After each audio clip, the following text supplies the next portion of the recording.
अबान बहुत रोता है और कहता है कि मामा कभी वादा पूरा नहीं करती। उन्होंने कहा था मैं 1 घंटे तक आऊँगी और देखो मुझे छोड़कर चली गई हैं। निम्रा अबान को समझाती है कि मामा तुमसे बहुत मोहब्बत करती थी, जहाँ भी होंगी वो अब भी हमसे बहुत मोहब्बत करती हैं। वो आकर कहती है यहाँ पर पापा की जो तस्वीर लगी है वही लगेगी, आपकी नहीं। रोशनी कहती है कि यहाँ मेरी ही तस्वीर लगेगी, आई समझ, यहाँ इसके पापा की कोई तस्वीर नहीं लगेगी, चलो यहाँ से इसे ले जाओ। निमो कहती है आप बहुत गलत कर रही हैं, ऐसे नहीं करना चाहिए आपको, पर चली जाती है।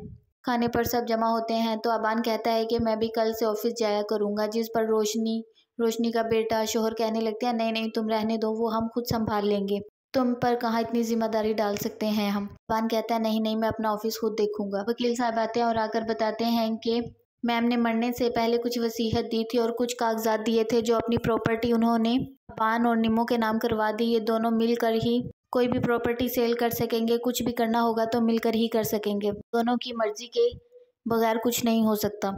और ये वसीयत उन्होंने कुछ माह पहले ही करवाई थी और सारे डॉक्यूमेंट्स तैयार करवाए थे। अबान आप मेरे ऑफिस आना और कुछ डॉक्यूमेंट साइन करवाने और ज़रूरी मालूमात है वो आपको देनी है। रोशनी और उसकी फैमिली को तो बहुत गुस्सा आ जाता है कि जाते जाते सब कुछ अपने बेटे और निमो का कर गई है।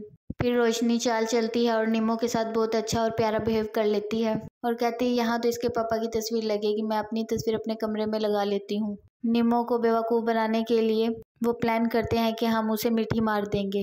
रोशनी कहती है कि ज़रूर मैं उसे शीशे में उतार लूँगी, आप परेशान मत हों। ट्रस्ट अदारे में जो निमो की बहन बनी होती है वो कॉल करती है तो बताती है कि मैं केस जीत गई हूँ, आज मैं बहुत खुश हूँ। निमो कहती है अल्लाह तुम्हें हमेशा खुश रखे, तुम्हारी खुशी देखकर मुझे अंदाज़ा हो गया था आप खुश क्यों हो। रोशनी अपनी बहू की माँ को कहती है तुम्हारी बेटी इसलिए परेशान है कि जाती जाती भाभी सब कुछ निमो और अपने बेटे के नाम कर गई है, लेकिन आप परेशान मत हो, मैं सारा कुछ हैंडल कर लूँगी।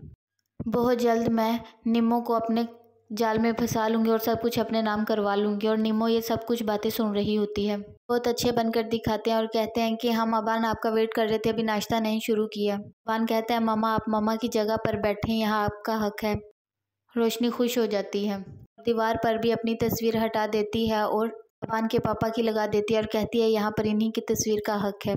जैसे ही रोशनी की समदन कहती है कि बहुत अच्छा प्लान बनाया है भाई ने निमो को फंसाने का। निमो को इन सब की सारी प्लानिंग का पता चल जाता है, वो सुन लेती है।